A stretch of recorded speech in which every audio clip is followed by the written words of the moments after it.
O zatların varisleri sayılan Şahi Geylanilere, Hasan Şazelilere, Mustafa Sıddık-ı Bekrilere, Muhammed Bahuddin Nakşibendilere, İmam-ı Rabbanilere, Mevlana Halid-i Bağdadilere, Şah Veli Dehlevilere, Hazreti Pir-i Muganlara, Şem-i Tabanlara uyun.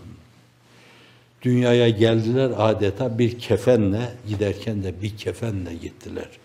Geride zerre kadar bir şey bırakmadılar. İşte bunlar uyulacak insanlardır.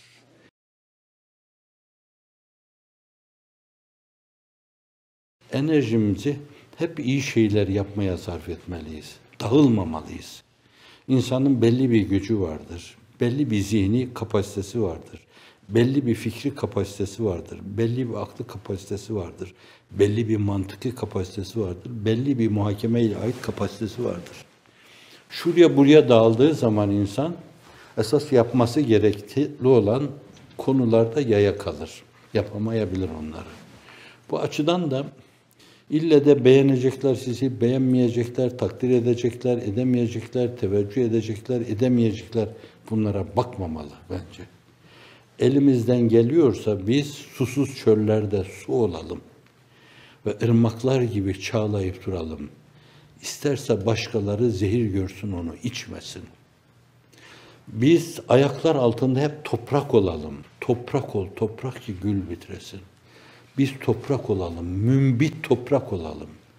Birileri o toprağı mümbit görmeyip tohum saçmayabilir. Saçmazsa saçmasın. O mümbit toprağa biz elimizde olan tohumları saçalım. Birileri onu timar etmezse etmesin. Biz bulut olup insanların tepesinde hep onlara gölge yapalım. Sonra yağmur damlaları halinde başlarından aşağıya inelim. Onlar o mevzuda o suyu değerlendirme adına barajlar yapsınlar, yapmasınlar. Ona takılmayalım, kalmayalım. Biz sözün en suzişisini, en suzişi namelerle dile getirelim. Birileri kulaklarını ona tıkasın ve gözlerini size kapasın. Kale almayalım. Hep suzişi namelerle, suzişi bestelerle onlara suzişi nameler dinletmeye çalışalım. Biz kalemi elimize alalım. İhlas edalı, ihlas renkli, ihlas desenli, ihlas şiveli beyanlar döktürelim. Murad-ı ilahi bunun zemini olsun. Birileri buna iltifat etsinler, etmesinler. Bugün olmasa yarının insaflı nesilleri teveccüh edip onlara sahip çıkabilirler. Biz ayaklar altında ezilen toprak olalım. Yüzümüzü yerlere sürelim. İsterse onlar bunu takdir etsinler, isterse etmesinler. Biz ekelim, onlar desinler ki bunu biz yapmıştık. Biz barajlar oluşturalım, onlar arazilerini sulasınlar. Desinler ki bu bizim adımıza yapılmıştı hepsi. Önemli değil. Önemli olan insanlık için yapılması gerekli olan şeylerin yapılmasıdır. Ve bu arz etmeye çalıştığım şeyler bana ait olması itibariyle derme, çatma, döküntü şeklinde olabilir. Fakat bu aynı zamanda peygamberlerin sesi soluğudur.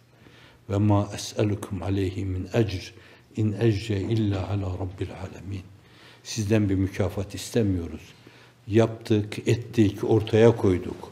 Sözdü, beyandı, zemindi, toprak olmaydı, mesajdı, hakkı hakikati duyurmaktı. Bunun karşılığında sizden zerre kadar bir şey istemiyoruz. İkinci mektupta Hazreti Pir-i Mugan, o Yasin suresinde anlatılan Antakya'da cereyan ettiği söylenen Habib-i Neccar Hazretleri, işte hangi peygamberin elçileri ise genelde Hazreti İsa'nın elçileri gibi söyleniyor. 2 tane sonra 3.'sü geliyor orada. Geliyor o Habib-i Neccar, İttebi'u men la yeselüküm ecren ve hum muhtedun. Kendileri hidayet üzerinde fakat sizden bir karşılık istemiyorlar. Eğer uyulacak, arkalarından gidilecek birisi varsa işte onlar da bunlardır. Bunlara uyun. Beklentisizlere uyun. Yaptıkları iyilikler karşısında Gözleri sizin üzerinizde olanlara, alkış bekleyenlere, takdir bekleyenlere, keselerini doldurmaya çalışanlara, havuzlarını doldurmaya çalışanlara değil. Uyulacak birisi varsa bunlara uyun. Enbiya-i İzam'a uyun. Onların halis varisleri, Ebu Bekirlere, Ömerlere, Osmanlara, Alilere uyun. Allah'ın 1000 defa rıza ve rıdvan onların üzerine olsun. O zatların varisleri sayılan Şahi Geylanilere, Hasan Şazelilere, Mustafa Sıddık-ı Bekrilere, Muhammed Bahuddin Nakşibendilere, İmam-ı Rabbanilere, Mevlana Halid-i Bağdadilere, Şah Veli Dehlevilere, Hazreti Pir-i Muganlara, Şem-i Tabanlara uyun. Dünyaya geldiler adeta bir kefenle, giderken de bir kefenle gittiler. Geride zerre kadar bir şey bırakmadılar. İşte bunlar uyulacak insanlardır. Dünyayı gelip geçici bir uğrak olarak gördüler. Nebi beyanıyla mali ve mali dünya ma ene illa kerakibin istadalle tahta şeceretin thumme raha feterekaha. Benim dünyayla ne alakam var?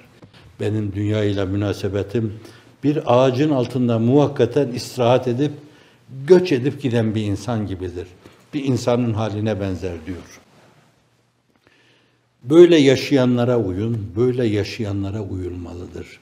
Böyle yaşayanlara uyulursa zarar edilmez. Bu açıdan da iyilik yapalım, etrafa iyilik saçalım. Fakat karşılığında onun 1/10'ını bile beklemeyelim.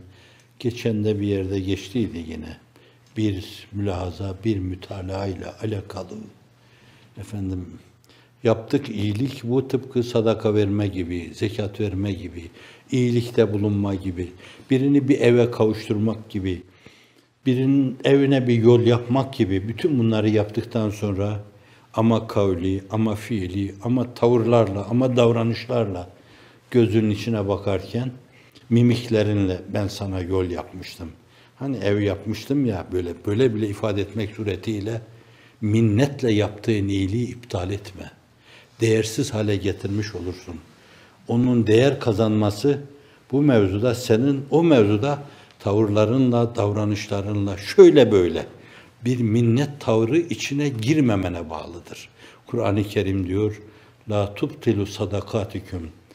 Sadakat nişaneniz olan her türlü davranışı diyeyim, biraz daha açılımı açık bir ifadeyle, sadakat nişanesi olan her türlü civan mertlik davranışınızı ve tavrınızı elin alemin şöyle böyle başına kalkmak, yüzüne çarpmak, onları minnet altında bırakmak suretiyle iptal etmeyin. İrşadı da öyle yapmayın. Dünyaya açılmayı da öyle yapmayın. 148 ülkeye açılmayı da öyle yapmayın. 1000 okul açmayı da öyle yapmayın. Allah'ın lütufları sağanak sağanak başınızdan aşağıya geldikçe size bir asa gibi ikiye bükülün. Allah'ın nimetlerini hissetmenin, duymanın, idrak etmenin gereği budur. İki büklüm olmaktır. Bu aynı zamanda olan şeyleri kendinden bilmemenin gereği de budur. Hafizanallah. Size kendini Kur'an hizmetine adanmışlara ki en büyük dinamikleri onların bu adanmışlık ruhudur. Bu adanmışlara düşen şey odur. Ben onu yapamadım, yapmaya da gücüm yetmez. Fakat siz Allah'ın izni, inayeti, teveccühü, riayetiyle yapabilirsiniz. Allahümme efidhu aleyna min havarifil ma'arif. Allah'ım drakşan çehreler ve gökçek yüzleri olan atiye ve bahiyelerini sağanak sağanak başımızdan aşağıya yağdır. Yağdır Allah'ım, yağdır ki yağdırdığın şeylere helmin mezit mülazasıyla doymayan fakirleriz bizler.